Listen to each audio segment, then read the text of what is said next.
kasama si Percy Lapid. Susundan naman ng BBC World News hanggang alas 5 ng madaling araw. Yan ang mga programang mapapakinggan sa DZRJ 8:10 AM. Gabi hanggang madaling araw. Hatid sa inyo ng A-Try Media, ang himpilan ng bawat Pilipino. This program is brought to you by A-Try Media Pro Incorporated.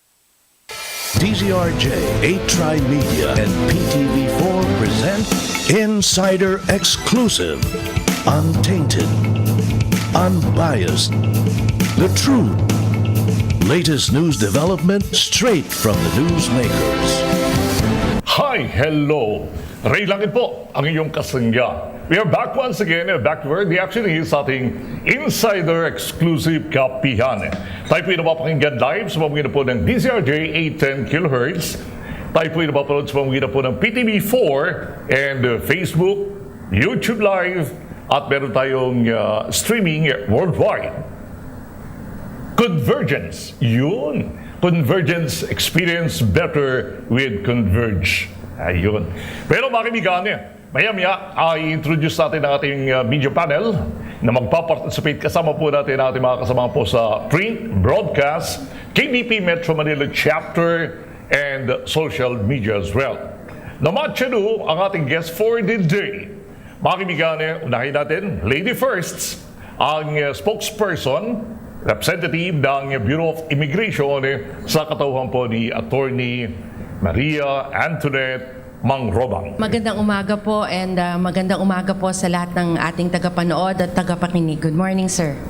And likewise, mga kaibigan, nais natin i-welcome ang head ng ating Philippine Institute of Volcanology and Seismology at mukhang napalawak pa ang kanyang sakop ngayon, DOST.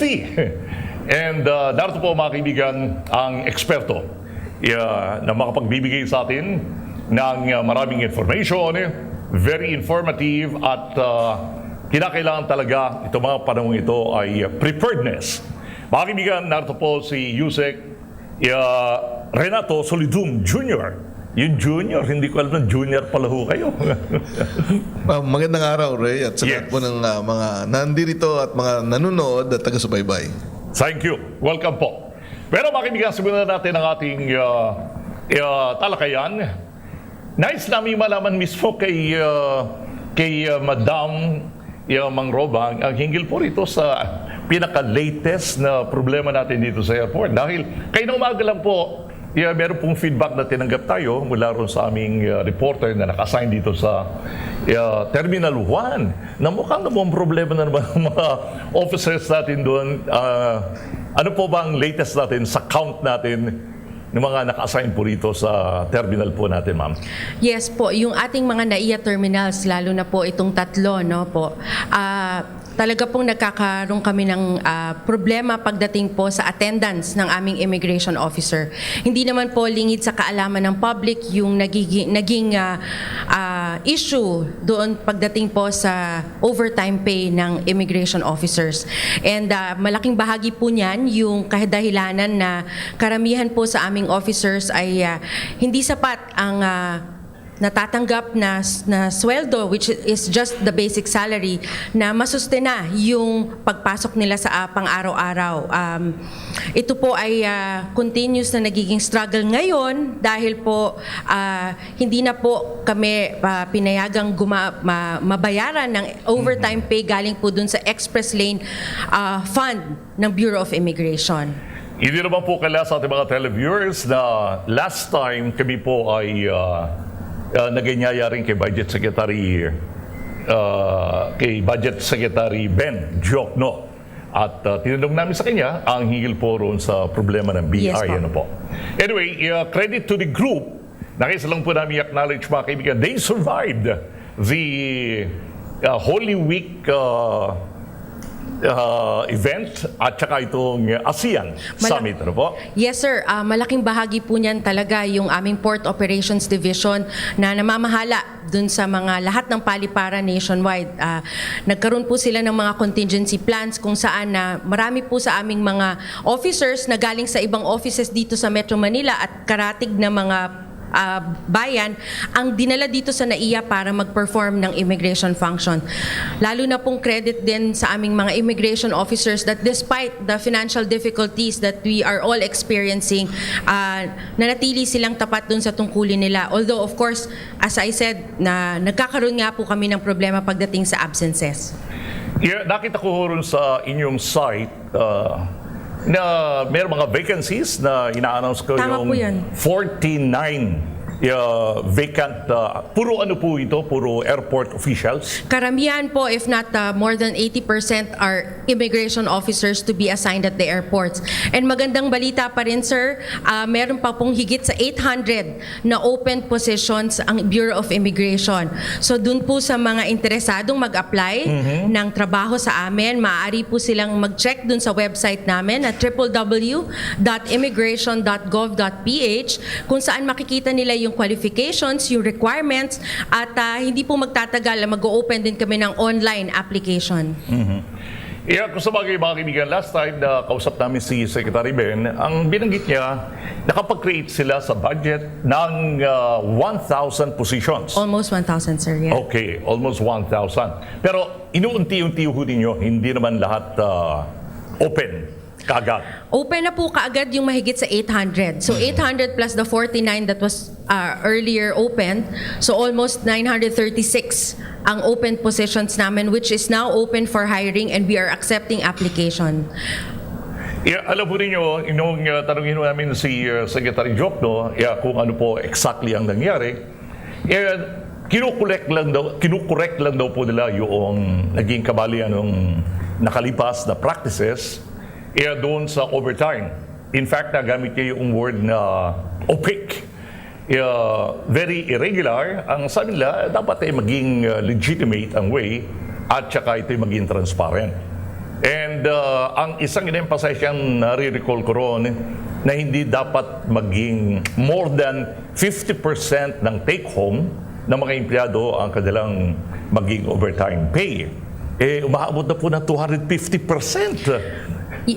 Explain ko lang po. Una Opo. sa lahat po, meron pong legal basis yung collection ng Express Lane Fund kung saan po kinukuha yung overtime pay namin.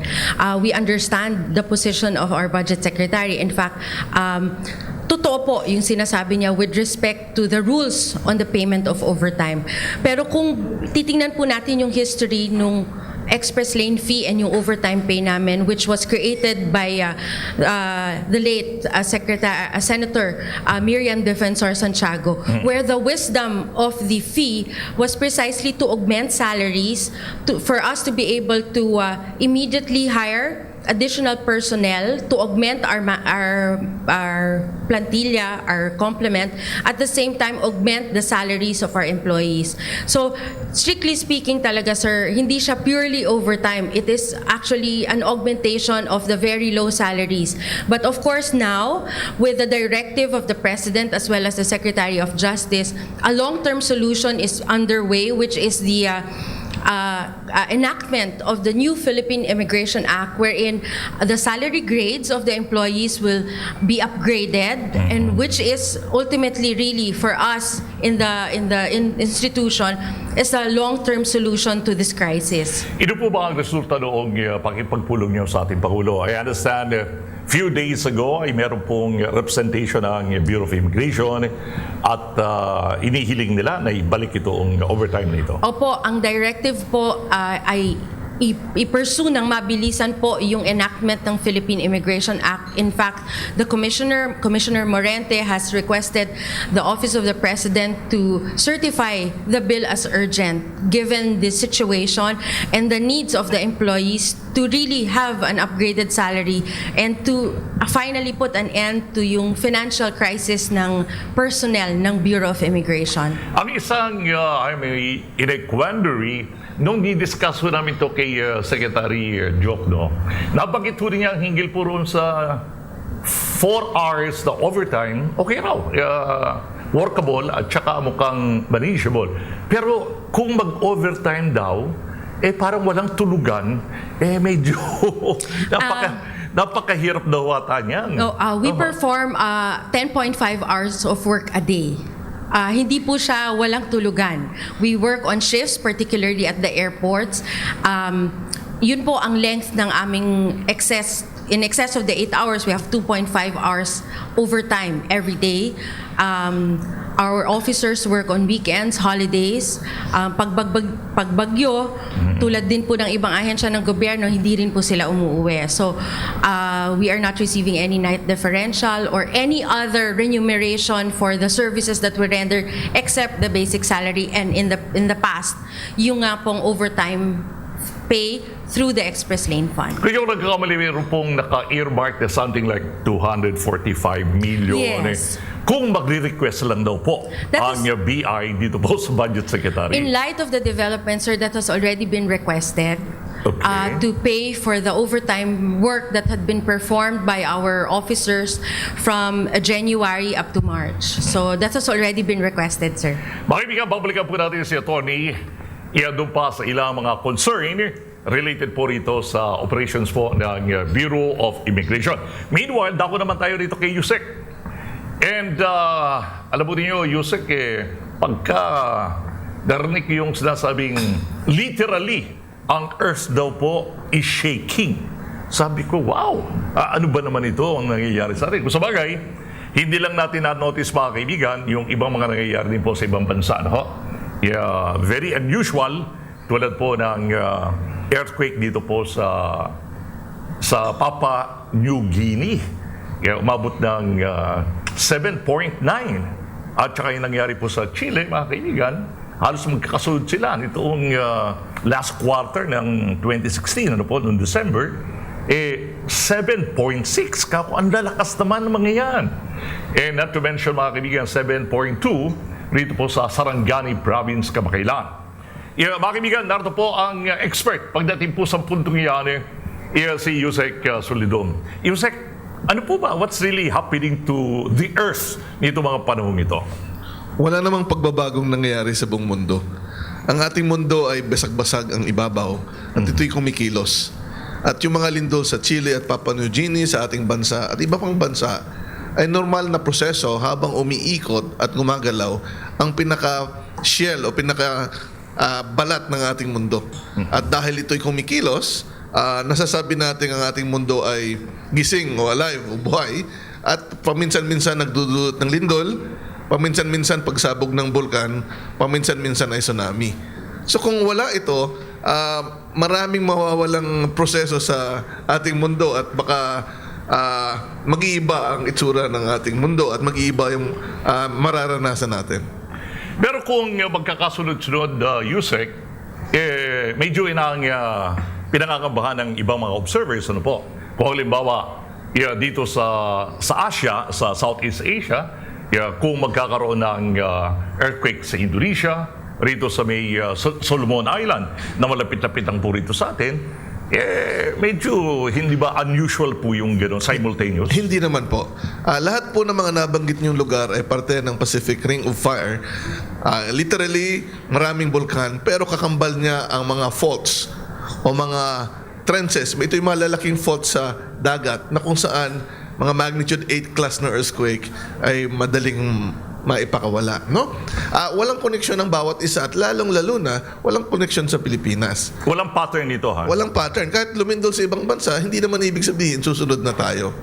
Ang importante, isipin natin, ang buong Pilipinas, maliban sa mainland Palawan Island, ay natatahak ng iba't ibang mga faults. Opo. At least 50 ang ating masasabing na map out na fault na pwedeng magdulot ng major earthquake. Marami pang maliliit. At kada araw, 20 lindol ang naitatala ng ating earthquake monitoring network. Ibig sabihin, hindi nakakapagtaka kung sakaling magkaroon ng sabay-sabay na lindol o di kaya sunod-sunod na lindol. Siguro lang ang nakakapagtaka, may mga lindol na paminsan ay destructive o damaging. Yung mga moderate sized earthquake between magnitude 5 to 6 nangyari sa Mabini, Batangas, Tingloy, Batangas area, nangyari sa Waulanaw del Sur, Bukidnon area.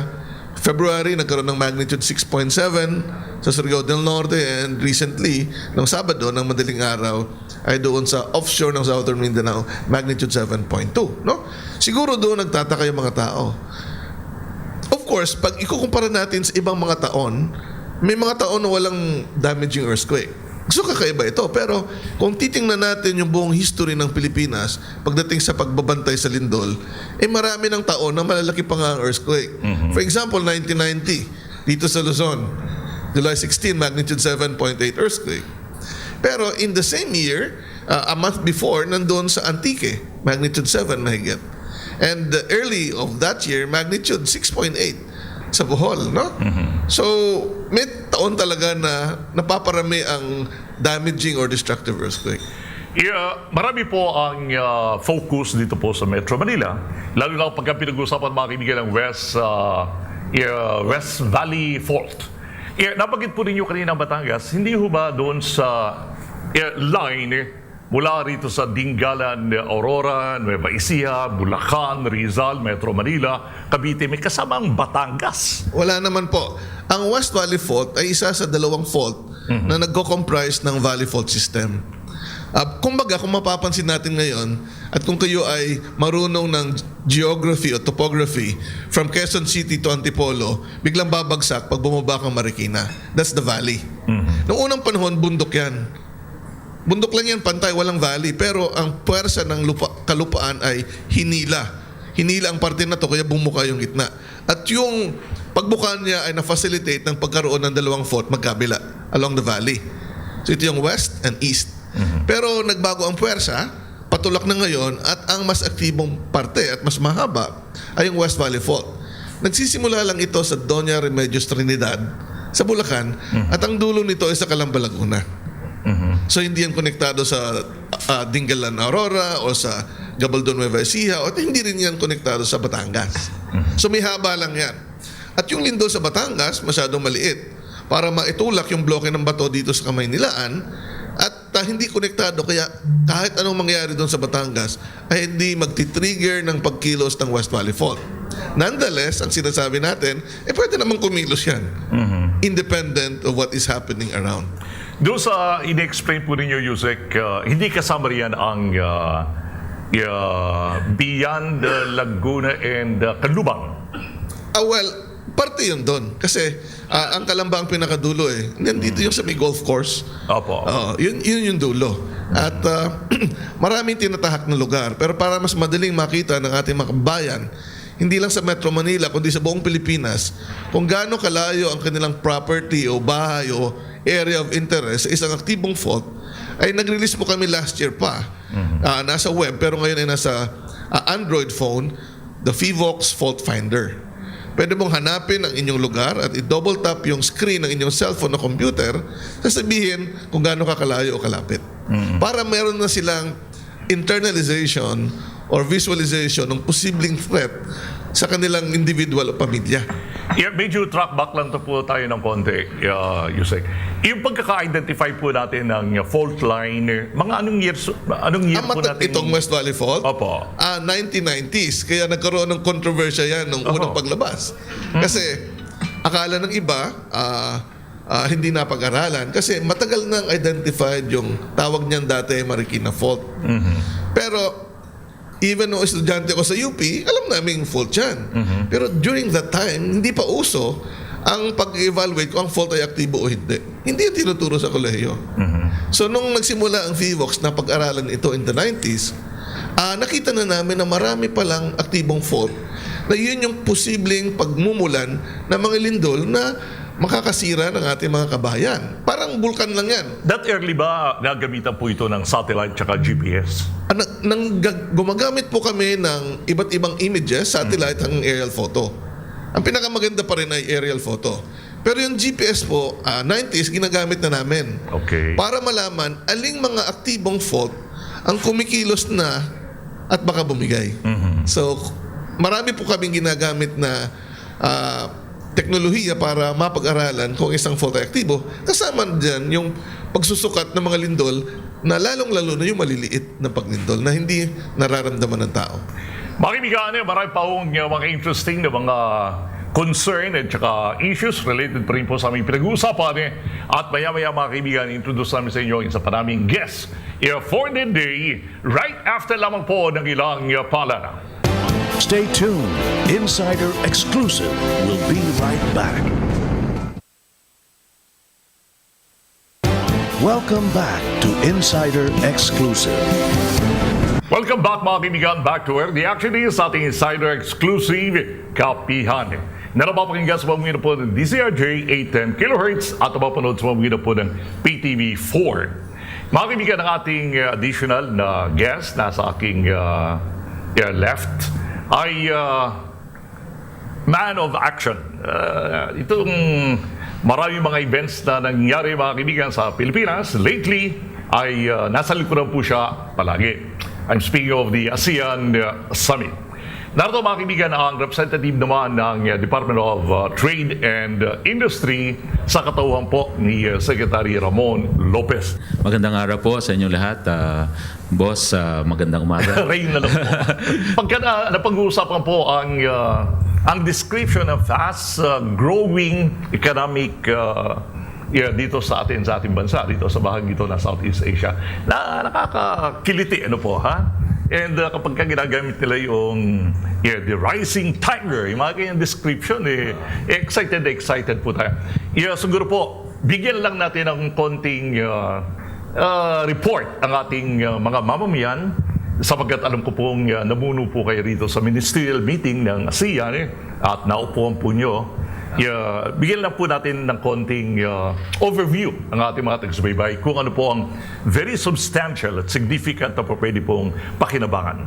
Basta ho kami na yung recently concluded ASEAN Summit attended by all the leaders, the heads of state ng 10 ASEAN countries, highly successful in the sense na nakita natin how the leaders bonded together. Na malaking bagay ho that yung ating Pangulo talagang pinuntahan ho natin lahat ng bansa na yon ng mga member countries dahil gusto niya magbigay ng respeto doon sa mga members ng ASEAN dahil ang Pilipinas is the chair of ASEAN itong 2017 and he really established a very good relationship and ang maganda po dito pagka ang mga leaders nagkakasundong mabuti parang magkakaibigan din yan lahat ng nasa ilalim lahat ng everything else would follow na in terms of pati sa pakipag-usap sa mga trade agreements, maluwag ang usapan sa investment, putting more investment in each other's countries. Nandyan na rin yung pag-welcome ng mga workers sa mga iba-ibang countries. So, napakaluwag at magaan ang mga usapan. And to me, that's the greatest achievement ng every time nagmi-meet ang ASEAN leaders, ang ASEAN Summit. This is what we call the summit na may retreat. Ibig sabihin, small group lang, 10 lang sila na leaders. Because the big summit is really in November. Para sinabi po rin yung sama-samang makabagong pagsulong. Oy, tama po. Maganda ho Yun yan. po ang kanilang theme, mga kaibigan, rin po sa nakalipas na summit. Ano po?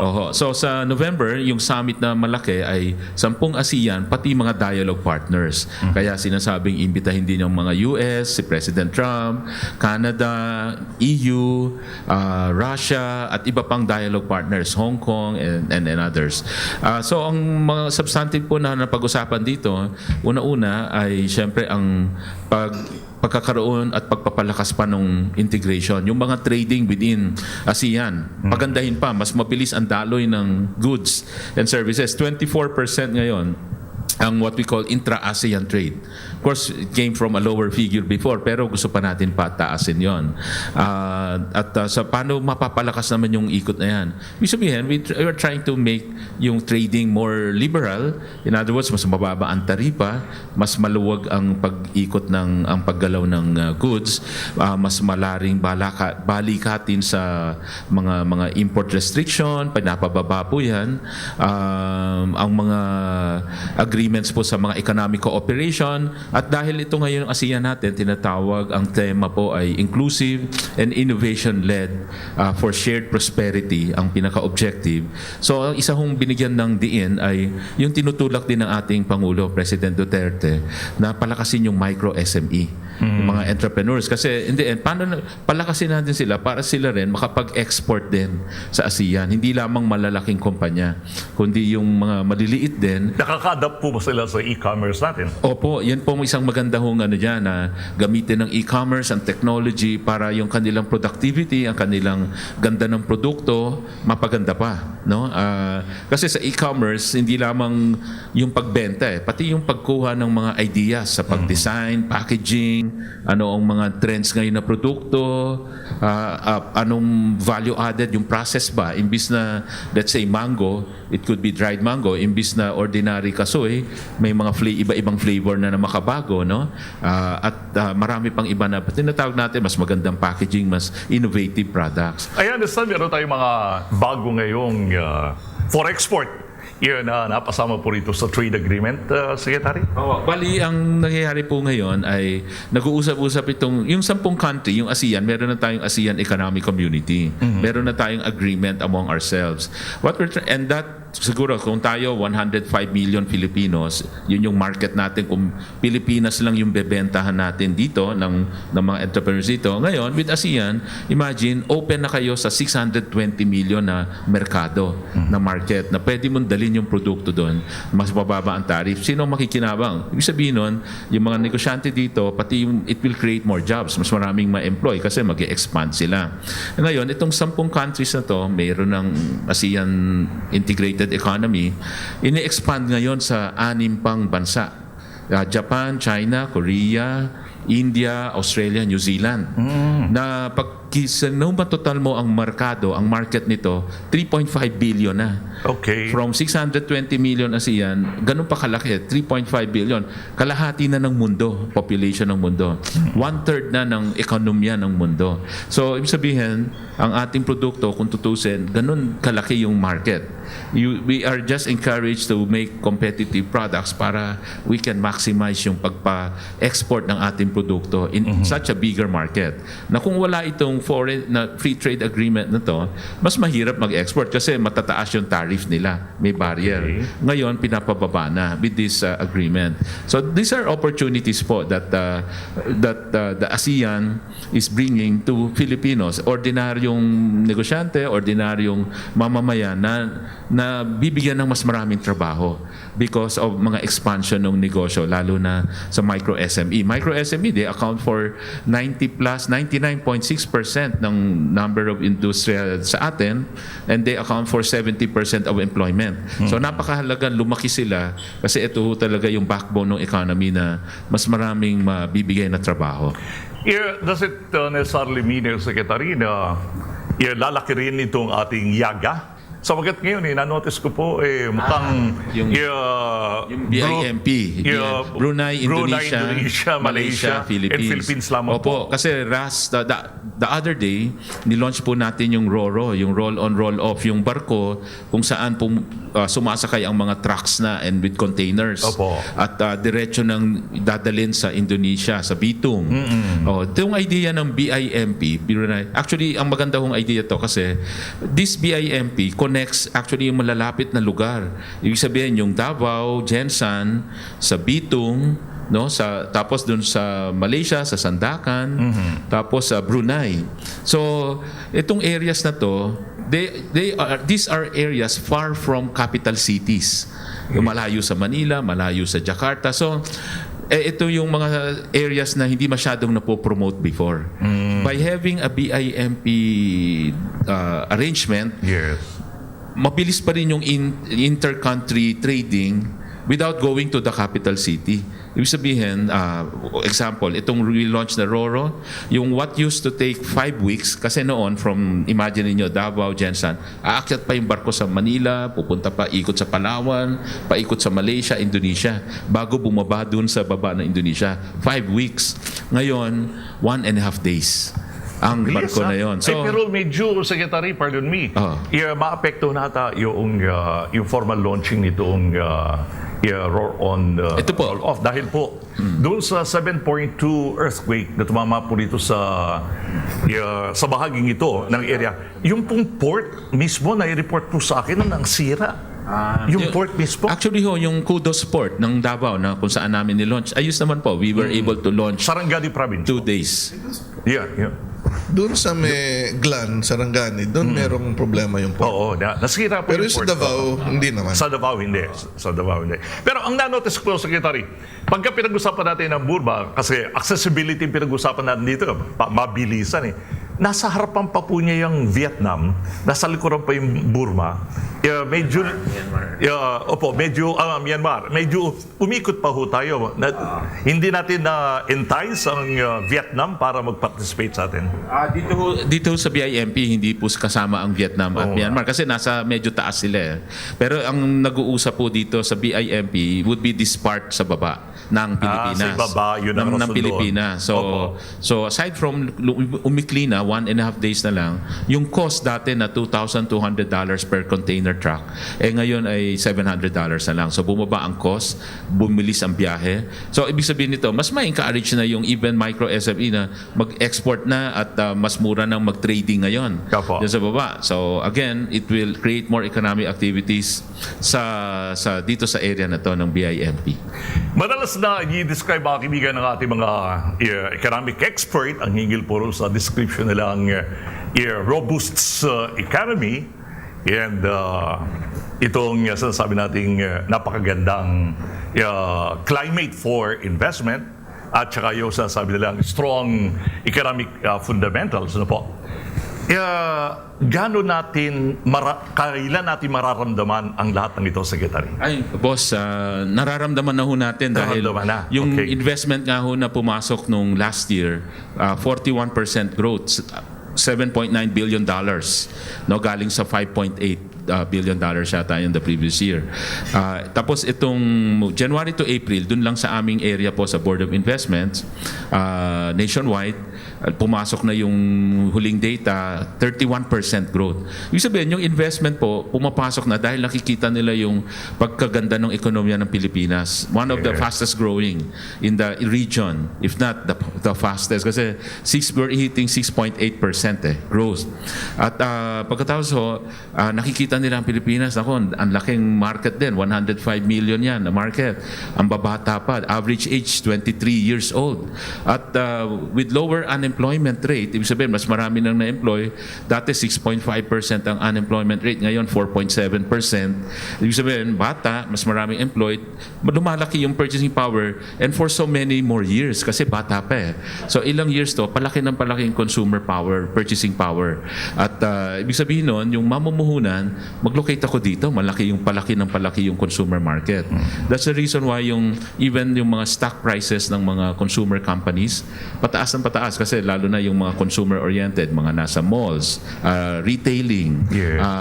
mga manufacturing, consumer-oriented, tumataas ang treatment, ang valuation sa kanila because nakikita na yung growth ay nandyan sa lugar na malakas ang consumption spending. And Pilipinas, known for high consumption spending din yan. 70+% ay consumer spending. At ang growth niyan usually double-digit. Naalala ko lang, Secretary, kamakailan nagpalabas po ang SWS, ng survey.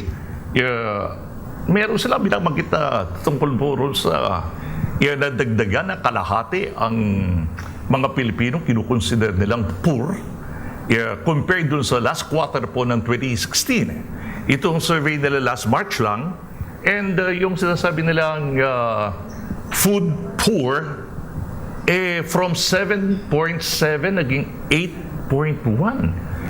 Paano natin ma-equate po ito? Kung yambing po natin dito sa magandang mga developments. Maring, una, hindi ho ako aware dun sa survey kasi yung narinig ko survey yung kanina lamang Opo. na ang sinasabi doon yung those who consider themselves poor na under poverty ay SWS din po. SWS ay Okay. bumaba yung number na yon na Baka meron silang mas latest pa. baka yung Ito yung latest. March po ito Oo, March. oo. At yun yung narinig ko lang ho kanina yon na number. But at any rate, ito naman po siguro sabihin na natin gumagalaw-galaw din yan. Ano? At more importantly, yung tingnan natin siguro at the end of the day, ano talaga yung poverty incidence kung mag-improve ito. Isa pa, ito nga, the number that I cited in terms of number of jobs, na marami ng nagkatrabaho at bumaba ang unemployment rate, naging 4.7% na. Na dati hindi masyadong na-achieve yan. Usually galing ho yan sa 6.5% na yung mga unemployed. So dahil pag may investment, may trabaho eh. Yes, so talaga doon ho mag-e-equate yun. And ito siguro yung sasabi nating Dutertenomics. Yeah, dahil kung pag-uusapan po natin investment, kung pag-uusapan po natin ay job and employment, doon na lang po sa nakuha ho ng grupo po ninyo na $24 billion sa China in terms of investment at saka 11 billion sa Japan. Naka 1.8 trillion na ang Pilipinas. In pesos po. Oo. Marami hong talagang naging gains. Yun yung ganda nung pakikipagkaibigan ng ating Pangulo sa mga leaders ng mga bansa na yon, na yung mga leaders na yon, siguro si Presidente talaga charming pagka dun sa mga kaibigan na bansa talaga na gusto mong tulungan. Kaya itong mga bansa na to, nag-ano ho sila, nagko-commit talaga. At hindi lang commitment. Example ho sa China. Nung pumunta tayo, 24 billion na ang nag-commit na investment. Merong 10 billion na pumasok dito na nagpirmahan na to parang make it real yung mga commitment ng investment na yon. In terms of trade, after the visit of the President and the delegation, $1.7 billion ang purchase order, hindi lamang commitment, PO na, order na to, purchase order ng agriculture and non-agriculture products na pinirmahan ho namin nung April ngayon, mga end February or March. Okay. Na ibig sabihin, nagiging totoo, hindi lamang commitment. Ito ho, actual pagbili ng mga produkto. At ang maganda pa ho dito, yung dati-rate na pagka, let's say, nag-export tayo ng mango at banana sa China at merong konting problema sa standard, binablock ka agad nila yon. At tapos sinususpend pa yung exporter. Okay. Yung ngayon, sabi nila, pag hindi nag-comply sa standard, papadala kami technical expert, tutulungan namin kayo para makakomply kayo. Nice So, naman, ibig sabihin, pag magkaibigan, natutulungan talaga. And ganun ho yung pagkakaibigan, the level of friendship that our President has established with the counterpart. In Japan, ganun din. Similar treatment in terms of yung gusto nilang makatulong kaagad. Investors that came in, nung may follow-through investment mission po kaming ginawa nung February after Japan's visit of our President and Prime Minister Abe's visit noong January, ay example, companies like Chunichi, yung malaking shipbuilding sa Cebu, mag-invest daw kaagad sila ng 7 billion pesos. Okay. Na may more jobs na kasama yon. I think 6,000 jobs. Mga shipbuilding, ship recycling ang pinag-uusapan ngayon. Yung Ichijo, yung mga construction prefab materials, nag-commit din ng another, I think 3 billion pesos. Additional investment. They're the biggest exporter in Japan, Japanese company in the Philippines. So, Secretary, tutuloy po natin yan. Marami-rami ito, mga kaibigan, pag-uusapan natin. Right after lang po na ilang paalala. Stay tuned. Insider Exclusive will be right back. Welcome back to Insider Exclusive. We're back once again, mga kaibigan, sa ating Insider Exclusive Kapihan na napapakinggan po live sa mga po ng DZRJ at napapanood sa mga po ng PTV4, pati na ating Facebook, pati na ating YouTube, and streaming worldwide. Converge. Experience better with Converge. So yan. Sa pamagitan ng ating media panel, mga kaibigan, additional questions coming from Robertson Ramirez ng Philippine Star. Good morning po, sir. Kay Sir Solidum lang po itatanong ko.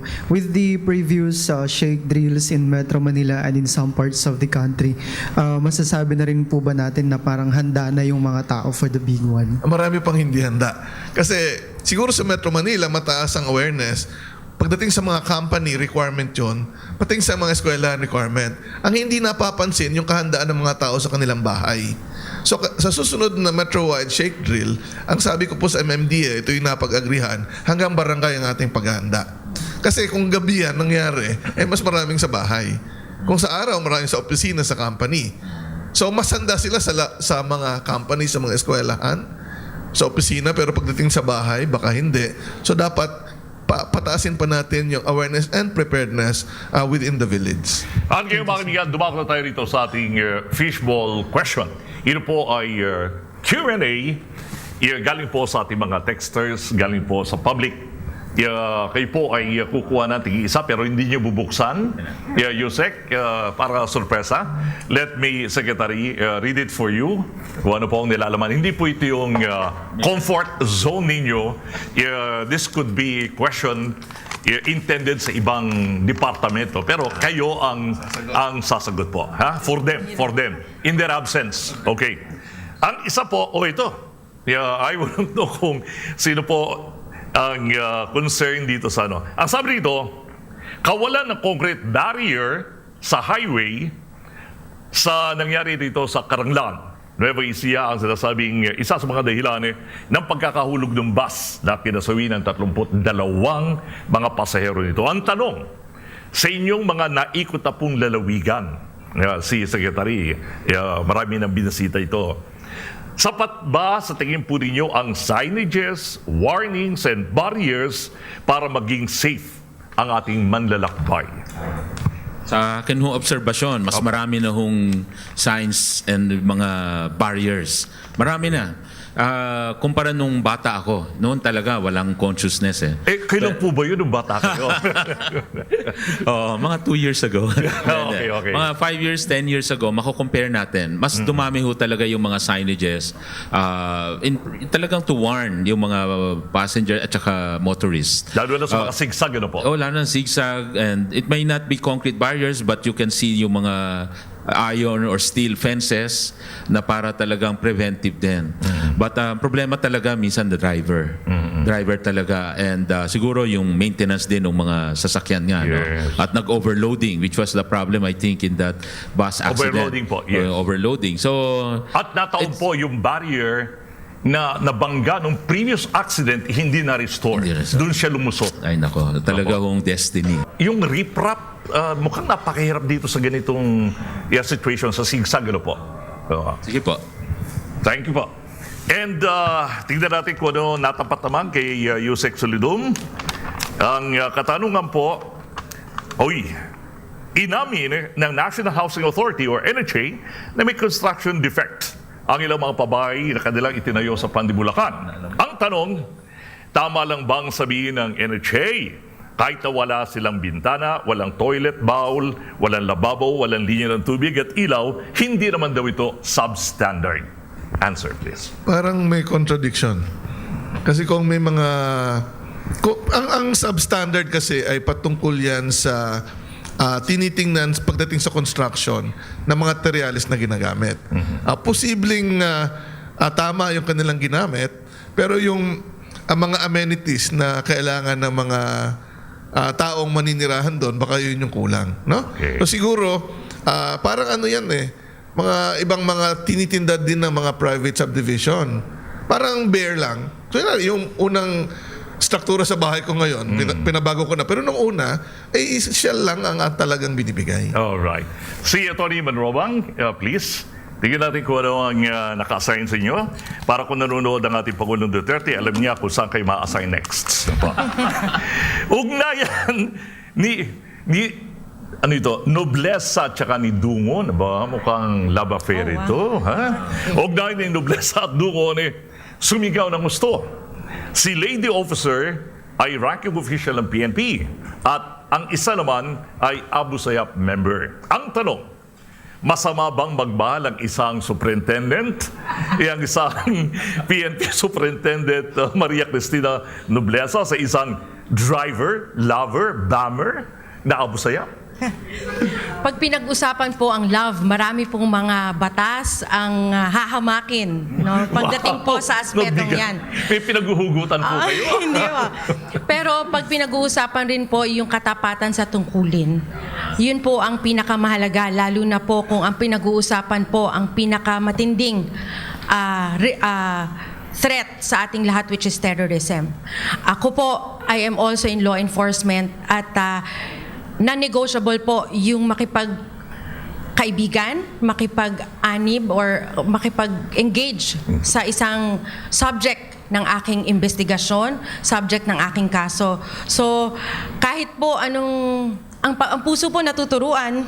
So, sa ganung paraan po, ang sa akin, non-negotiable po pag ang pinag-uusapan po ay pagkumporbiso ng trabaho ko at pag-tolerate o pag-encourage ng commission ng krimen ng ibang tao. Yeah, meron hong positive reaction ng isang texter dito. Mukhang husband po ninyo itong nag-text. Mga kaibigan, dako na tayo rito sa ating final words na magagaling po sa ating panel. Yeah, Secretary, ang bilis po ng ating oras at magpapakalma na po tayo. Well, final words, we're happy po to be part of the government now, doing its best to serve the people. Yung presidente ho natin sa under the Dutertenomics na pinag-usapan is really out there to address inequality and improve quality of life ng mga kababayan.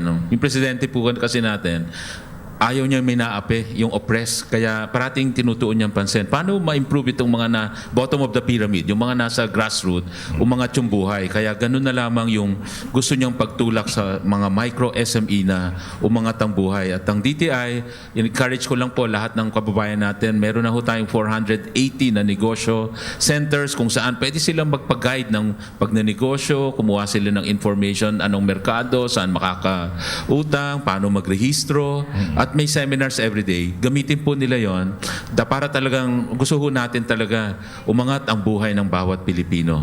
Pag umangat ang buhay, yan po ang aming hopefully legacy ng Dutertenomics, ating Pangulo. Gusto na talagang matulungan ang mga nasa ilalim. At pwede po, nagawa po nung iba, kayang-kaya rin pong gawin ng bawat Pilipino. Ang sabi lang po natin, success is for those who want it most. Kailangan Alright. i-ano ho natin. Well said, Gusto rin Secretary. natin. At ngayon si Yusek Solidum, please. Ang ating pong bansa ay napabilang sa top 10 na mga bansang dinadaanan ng mga natural na panganib. Pero unfortunately, kasama din tayo sa top 10 sa mga bansang madalas ma-disaster. Ang mga panganib na natural ay natural, pero ang disaster ay man-made. Ibig pong sabihin, pwede nating makontrol kung anong mangyayari sa atin pag darating ang mga panganib, tulad po ng paglindol, pagbagyo at mga kasama nila.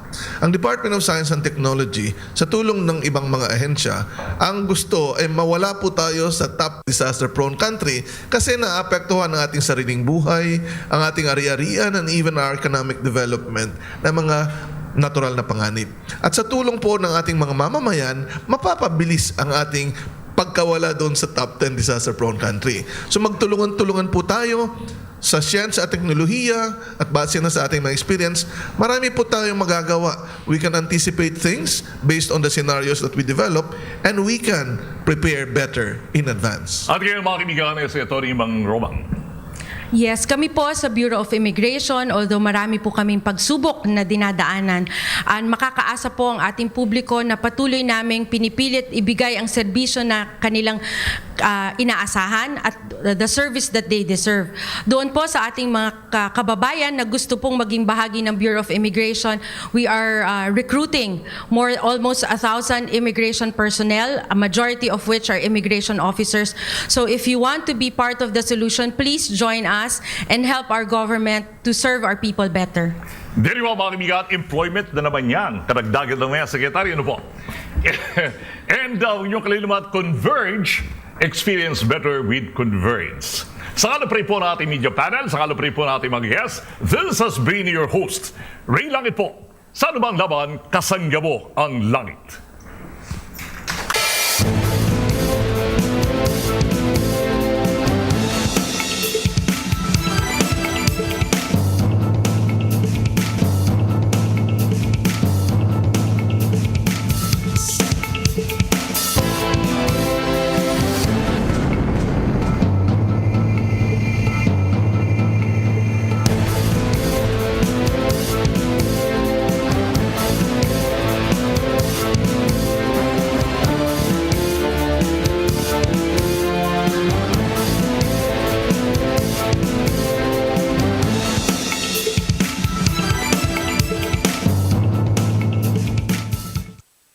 A Trimedia Pro Incorporated.